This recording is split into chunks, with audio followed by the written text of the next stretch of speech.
is LoG, and welcome to another edition of LoG Power-Ups. Today's power-up, we will focus on the idea of playing over chord changes. We're going to do this by playing a single continuous line that simulates switching with the chords as they do. We're going to do this over a very common chord progression that hits pretty much every main chord sound that you'll hear in music.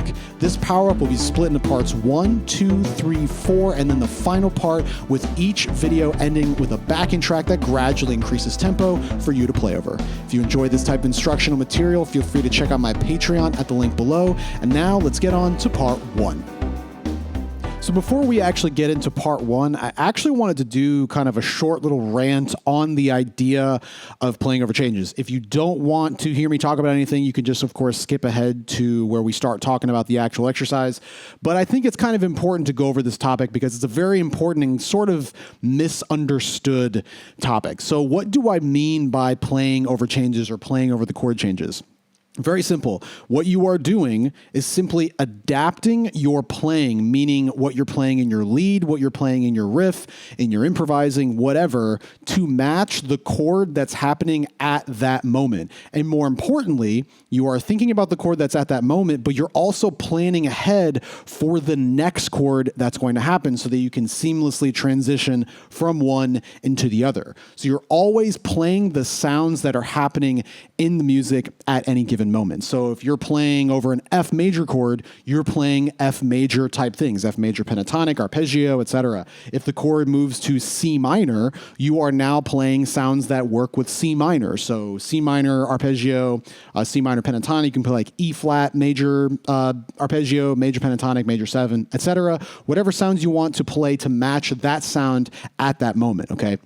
The other, probably more common way to approach playing leads or improvising or solos over chord changes is to, instead of think about each chord, you're kind of just thinking about the overarching key that you're in. So, for example, if you're playing over the chord change like F, C, G, A minor, you would look at that as, oh, that's in the key of A minor or in the key of C.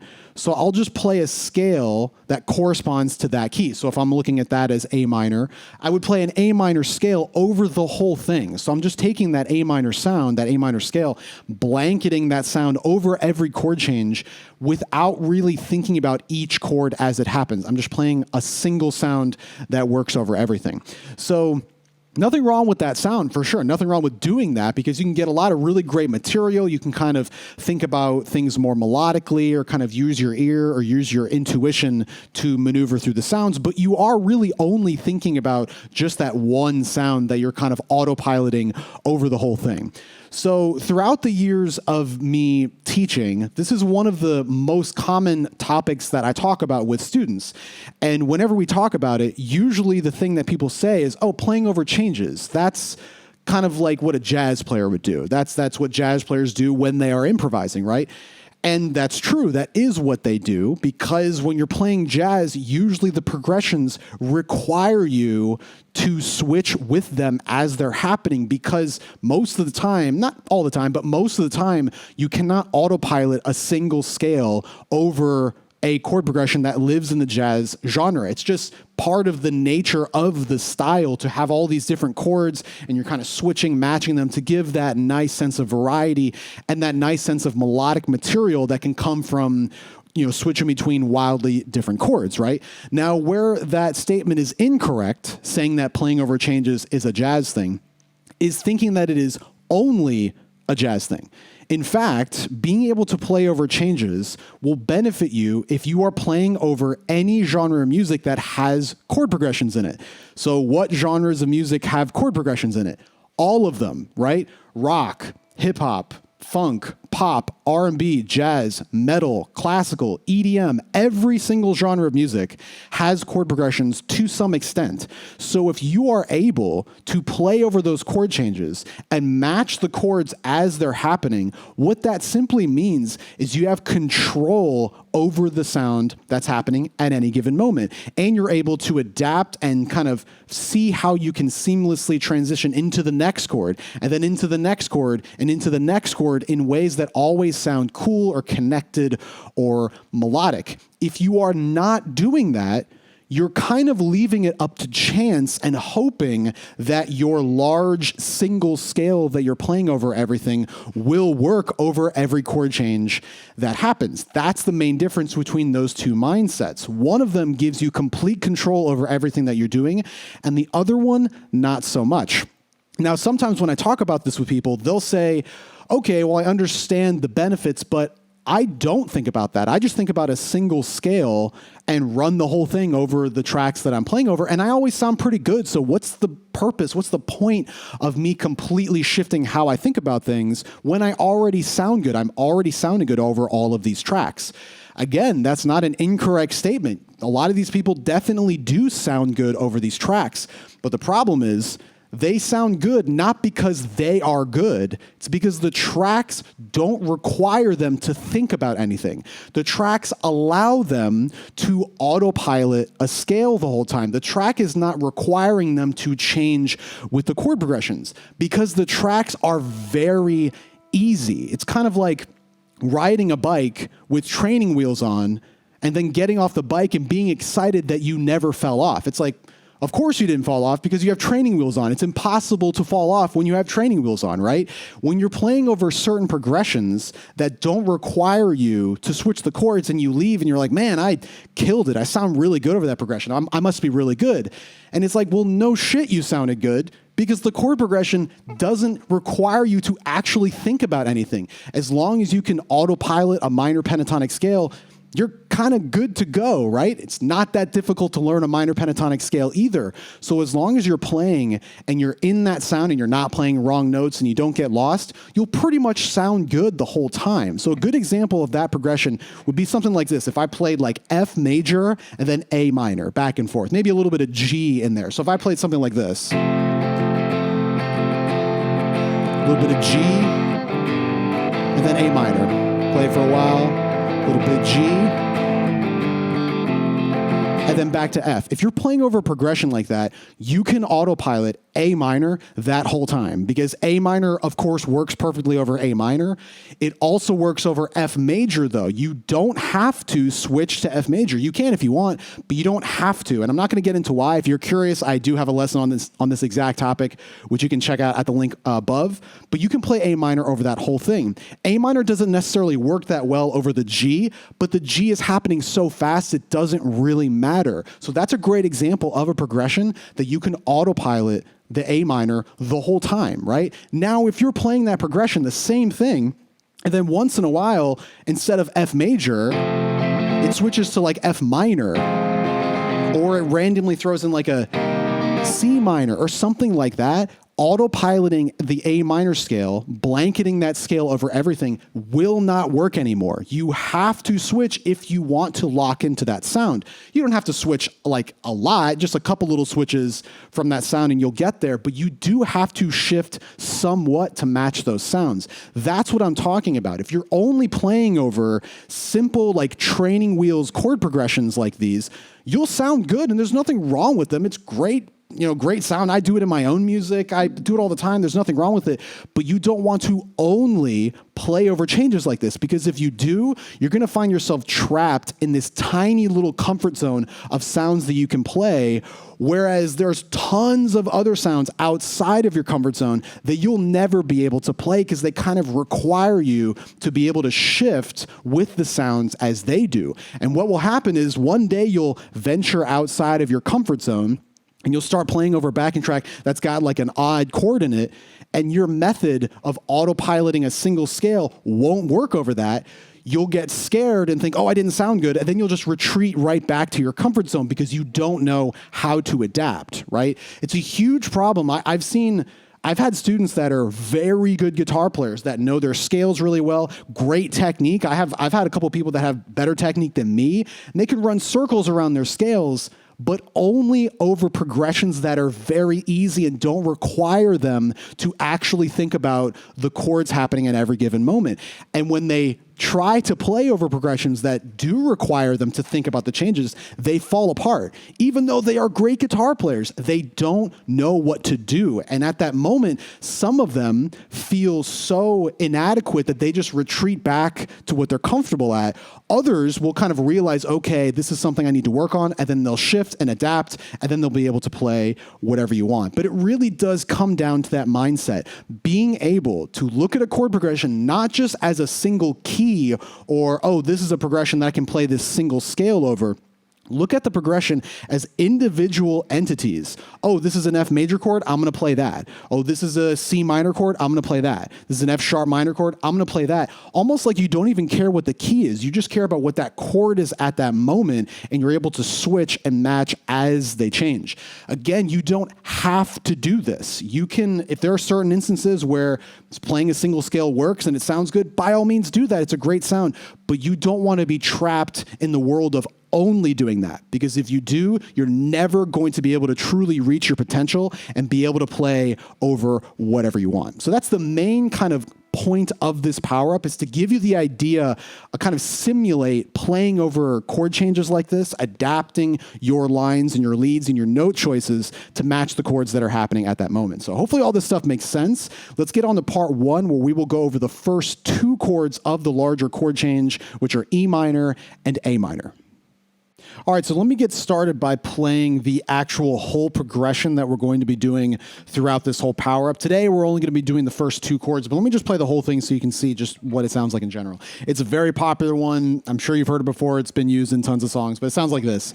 E minor, A minor, D, G, C, F sharp half diminished, B dominant, E minor, and then I'm playing a quick C minor, and then right back to E minor. So I'm sure you've heard that kind of thing before.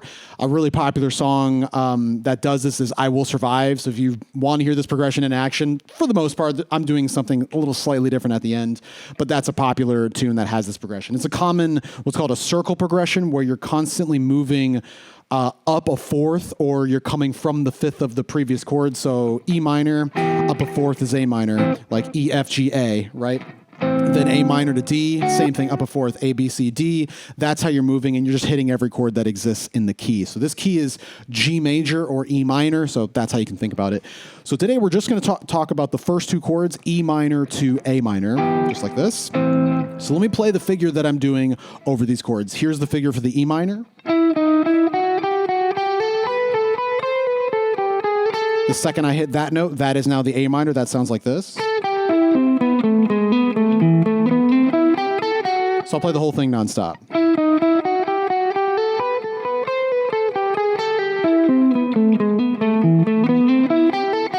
And then this last note, the final note that we're ending on, that is the beginning note of the next set of chords, D and G, that we'll talk about in the next video. So let's talk about, again, playing over changes and kind of how I'm doing this, what I'm thinking about, and some ways that will make the process a lot easier to practice, some specific things that you can practice.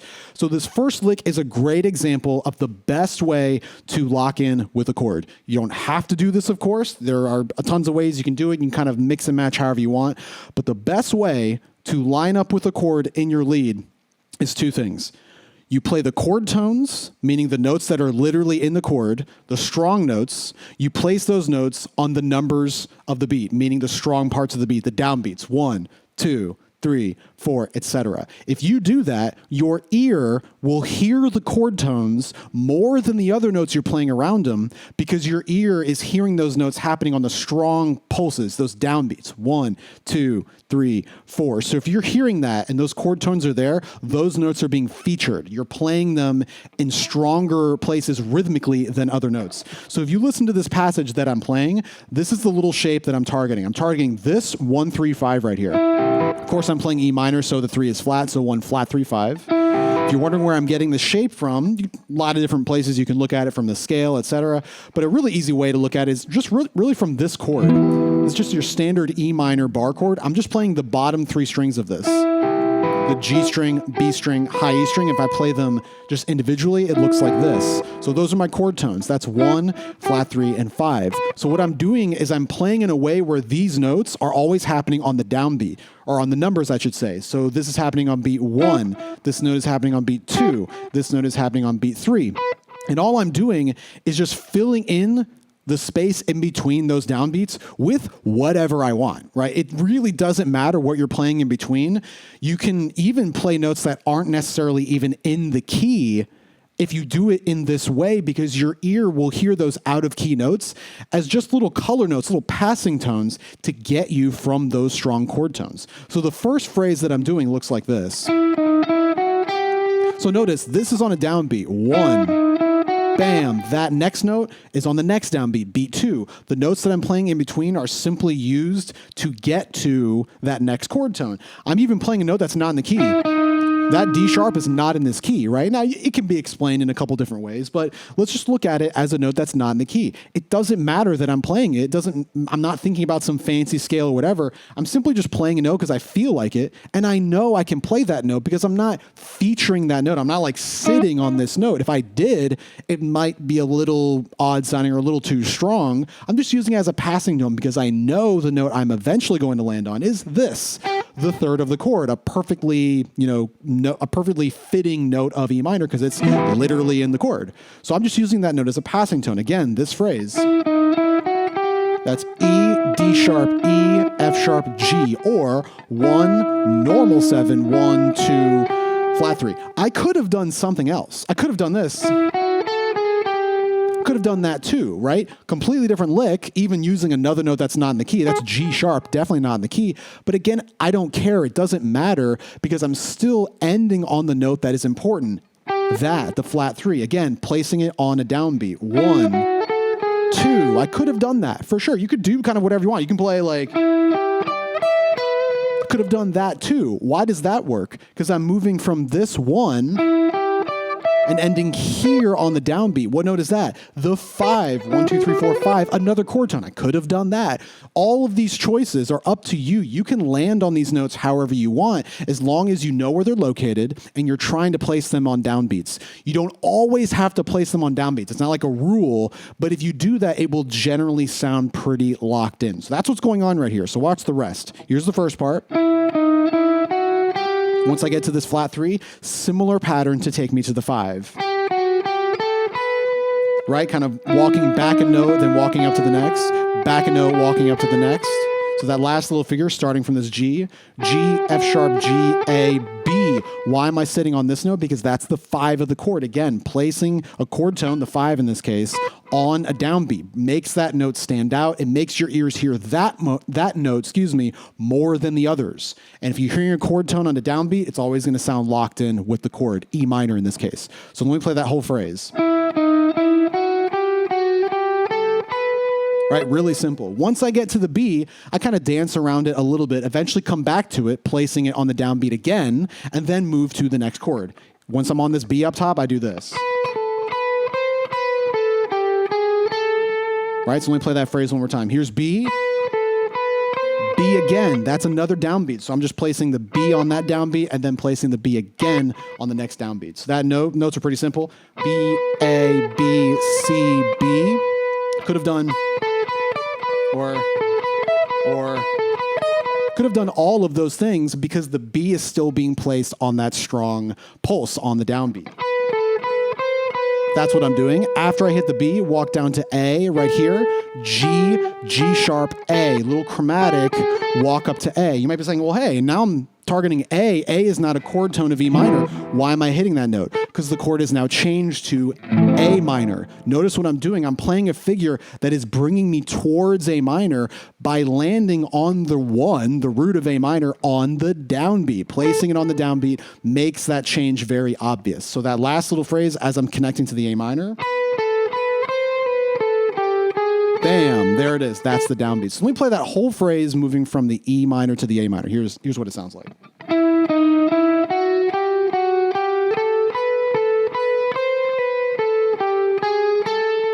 Now I'm here on the A minor. Let's continue here. You'll notice here I'm not going to be perfectly landing on chord tones all the time, but I'm still generally doing that. The first phrase sounds like this. So what I'm doing there, coming down what feels like a A minor sort of arpeggio. That's A, G, E, C, B, A, G sharp, B, A. Notice the first downbeat, of course, is A. That's the next downbeat. That's not necessarily a chord tone. That's B, that's the 2. It's not bad. It kind of sounds like that kind of chord minor with a 2. But notice I'm not forcing myself to only land on the normal chord tones on the downbeat. I can kind of play whatever I want as long as that sound is still being played clearly in the lead. So that line one more time. Notice what I'm doing there. As I'm moving down, I hit this A, I play the G sharp, another note that's not in the key, but again, I don't care. I'm just using that note as a passing tone because I'm hitting the G sharp, killing time, hitting the B, killing time until I get here on the downbeat. What note is this? A, the root. It locks in perfectly because it's part of the chord. Let me play that phrase one more time. Once I'm on the A, dip down to the E right below it. And then we just simply walk up the arpeggio same way we came down. A, B, C, E, G, A. Then the last note we play is F sharp. You might be saying, why are we playing F sharp? That's not in the A minor. Correct, because it's in the next chord, the D. It's the third of that, which we'll talk about in the next video. So let me play that passage one more time, just the A minor.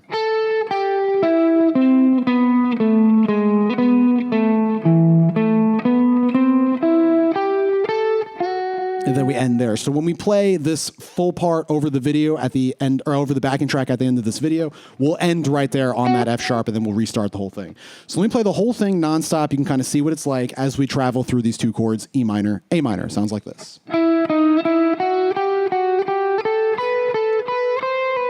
A minor here.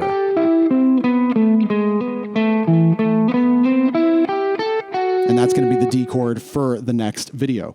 So briefly, let's just talk real quick about technical stuff, kind of technique, how I'm playing this. Pretty straightforward. I don't want to dive too much into it because I kind of want to let you play this in whatever way makes the most sense for you technically, because everyone kind of does things differently. I will say I'm doing this first part mostly alternate picking, a couple little hammer-ons and pull-offs when it feels comfortable. So this whole first part, kind of doing a little pull-off right there. Then when I get here, I'm going pick, downstroke on that A, the root of the A minor, the first note of that next chord. I'm doing a pull-off. Then I'm doing a little bit of economy picking right there, just playing this E and C with one upstroke, just like that. And once I get there, I think I'm just alternate picking the whole way. Doing a little slide right there. A, B, slide, E, G, A, just kind of picking it normally. Pretty straightforward, nothing real crazy. Some left-hand stuff for this moment right here. That little thing right there. I am playing pointer, pinky, middle, pointer, and then rolling the pointer like that. Kind of odd because I'm not rolling both times. I'm not doing that. I'm playing middle, pointer, and then rolling the pointer finger, sliding with the ring finger. So again, you can kind of do this however you want, whatever makes the most sense for you, but just think about technically how you want to play it. You want to be able to get the most efficient technique going for this, because when we're playing over the final video, we're going to be burning through this relatively quickly, so you want to have something efficient. Let me play the whole thing one more time. You can see what it sounds like, because this is what we're going to be playing at the video, or at the backing track at the end of this video. Sounds like this.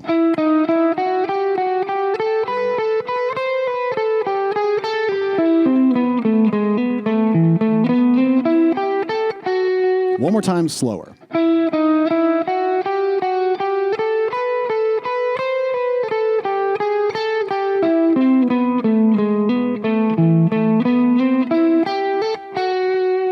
Then we finish it. So practice this as many times as you need to get it down. Think about what you're actually doing, how we're landing on these chord tones on the strong parts of the beat. Not all the time, but most of the time, that's how you bring out the sounds of these individual chords, not really thinking about scales. Notice I'm not thinking about the scale of E minor or the scale of A minor. I'm thinking about the chord tones, those main notes, and just kind of filling it in with whatever I want in between whatever sounds good. So practice this stuff as much as you need. Come back to this part of the video, and we're going to run this over a backing track that runs from 70 to 110. Not super fast, but as we continue, we're definitely going to crank the tempo. So hopefully you're ready. Let's get on to these tracks.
right, that does it for part 1 of this playing over changes power-up. As usual, if you enjoy this type of instructional material, feel free to check out my Patreon at the link below, and I'll see you all in part 2.